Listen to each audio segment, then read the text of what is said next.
ಹೆಂಡತಿಯ ಕಾಟಕ್ಕೆ ಸಿಟ್ಟಿಗೆದ್ದು ಪತ್ನಿಯನ್ನೇ ಕೊಲೆ ಮಾಡಿದ್ದಾನೆ ಇಲ್ಲೊಬ್ಬ ಪಾಪಿ ಗಂಡ.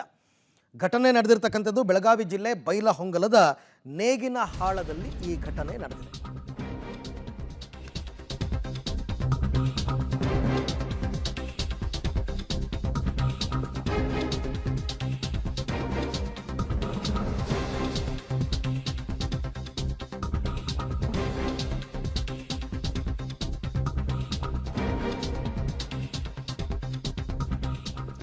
ಹೆಂಡತಿಯ ಕಾಟಕ್ಕೆ ಸಿಟ್ಟಿಗೆದ್ದು ಪತ್ನಿಯನ್ನೇ ಕೊಲೆ ಮಾಡಿದಾನೆ ಇಲ್ಲೊಬ್ಬ. ಬೆಳಗಾವಿ ಜಿಲ್ಲೆ ಬೈಲಹೊಂಗಲದ ನೇಗಿನಹಾಳ ಗ್ರಾಮದಲ್ಲಿ ನಡೆದಿರೋ ಘಟನೆ. 21 ವರ್ಷದ ರಾಜೇಶ್ವರಿ ಫಕೀರಪ್ಪ ಗಿಲಕ್ಕನವರ ಕೊಲೆಯಾದಂತಹ ಪತ್ನಿ. ಮದುವೆಯಾಗಿ 3 ವರ್ಷವಾದರೂ ಮಕ್ಕಳಾಗಿಲ್ಲ ಅಂತ ಕಾಟ ಕೊಡ್ತಾ ಇದ್ದಿದ್ದು. ಕೊಲೆಗೈದ ಬಳಿಕ ಪತ್ನಿ ಹೃದಯಾಘಾತವಾಗಿ ಮೃತಪಟ್ಟಿದ್ದಾಳೆ ಅಂತ ಕತೆ ಬೇರೆ ಕಟ್ಟಿದ್ದಂತೆ. ಹೃದಯಾಘಾತದಿಂದ ಮೃತನಾಗಿದ್ದಾಳೆ ಅಂತ ಫೋನ್ ಮಾಡಿದ್ದಾನೆ, ಸಂಬಂಧಿಕರಿಗೆಲ್ಲ ಫೋನ್ ಮಾಡಿದ್ದಾನೆ ಇವನು. ಆದರೆ ರಾಜೇಶ್ವರಿ ಕೊರಳಲ್ಲಿ ಮಾರ್ಕ್ ಮೂಡಿದ ಹಿನ್ನೆಲೆಯಲ್ಲಿ ಪೋಷಕರು ಅನುಮಾನವನ್ನು ವ್ಯಕ್ತಪಡಿಸಿದ್ದಾರೆ. ತಕ್ಷಣ ಬೈಲಹೊಂಗಲ ಠಾಣೆ ಪೊಲೀಸರಿಗೆ ಪೋಷಕರು ಮಾಹಿತಿಯನ್ನು ಕೊಡ್ತಾರೆ. ಸ್ಥಳಕ್ಕೆ ಪೊಲೀಸರು ಭೇಟಿ ಮಾಡಿ ಪರಿಶೀಲನೆ ನಡೆಸಿದಂತಹ ಸಂದರ್ಭದಲ್ಲಿ ಇದು ಕೊಲೆ ಅಂತ ದೃಢಪಟ್ಟಿದೆ. ಅದು ಯಾವಾಗ? ಅಂತ್ಯಕ್ರಿಯೆ ವೇಳೆ ಈ ಹಂತಕ ಪತಿ ಸಿಕ್ಕಿಬಿದ್ದಿರ್ತಕ್ಕಂಥದ್ದು. ಅಲ್ಲಿ ತನಕ ಎಲ್ಲರೂ ಕೂಡ ಹಾರ್ಟ್ ಅಟ್ಯಾಕ್ ಅಂತಲೇ ಅಂದ್ಕೊಂಡಿದ್ದಾರೆ ಪಾಪ.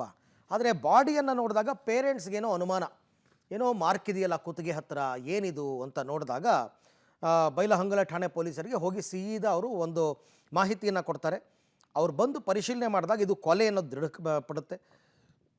ಇಮಿಡಿಯೇಟಾಗಿ ಅವನನ್ನು ಪೊಲೀಸ್ ಸ್ಟೇಷನ್ಗೆ ಕರ್ಕೊಂಡೋಗಿ ವಿಚಾರಣೆ ಮಾಡ್ತಾರೆ. ಆಮೇಲೆ ರಾಜೇಶ್ವರಿ ಮೃತದೇಹದ ಮರಣೋತ್ತರ ಪರೀಕ್ಷೆಗೆ ಅಂತ ಬೆಳಗಾವಿಯ ಬಿಮ್ಸ್ಗೆ ಈಗ ಬಾಡಿಯನ್ನು ರವಾನೆ ಮಾಡಿದ್ದಾರೆ. ಅಲ್ಲಿ ಗೊತ್ತಾಗಿದೆ ಕೊಲೆ ಇದು ಅಂತ ಪೋಸ್ಟ್ ಮಾರ್ಟಮ್ ರಿಪೋರ್ಟ್ ಹೇಳುತ್ತೆ. ವಿಚಾರಣೆಯ ವೇಳೆ ಕೊಲೆಗೈದಿರೋದಾಗಿ ಫಕೀರಪ್ಪ ತಪ್ಪೊಪ್ಪಿಕೊಡ್ತಾರೆ. ಸರ್ ಅದು ನಿನ್ನೆಲ್ಲ ಮಾನ್ಯ ನೈಟ್ ಸರ ಅವರು 1:30-2 ಸುಮಾರು ಫೋನ್ ಮಾಡಿದ್ರು ಸರ್. ಹುಡುಗಿ ತಾಯಿಯವ್ರಿಗೆ ಫೋನ್ ಹತ್ತಿಲ್ಲ, ಬಾಜು ಮನೆಯವ್ರಿಗೆ ಫೋನ್ ಮಾಡಿದ್ರು ಸರ್. ಫೋನ್ ಮಾಡಿ ಇಲ್ಲ ಆಕೆಗೆ ಆರಾಮಿಲ್ಲ, ಸ್ವಲ್ಪ ಅರ್ಜೆಂಟಾಗಿ ಅವ್ರ ತಾಯಿನ ಮತ್ತು ಗಂಡನ ಕರ್ಕೊಂಡು ಬೈಲೊಂಗೆ ಬರ್ರಿ ಅಂತ ಹೇಳಿದ್ರು ಸರ್ ಅವ್ರು.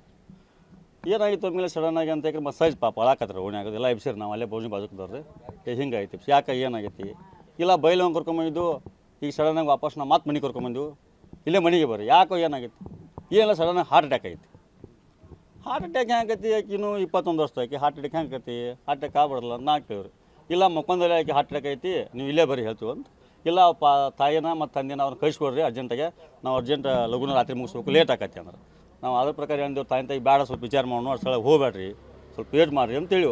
ಅದು ಸ್ವಲ್ಪ ನೈಟ್ ಗಾಡಿ ಸ್ವಲ್ಪ ಅನುಕೂಲ ಹೋಗೋಕ್ಕಾಗಿಲ್ಲ. ಬೆಳಗ್ಗೆ 5 ಸುಮಾರು ಹಾರವ್ರಿ.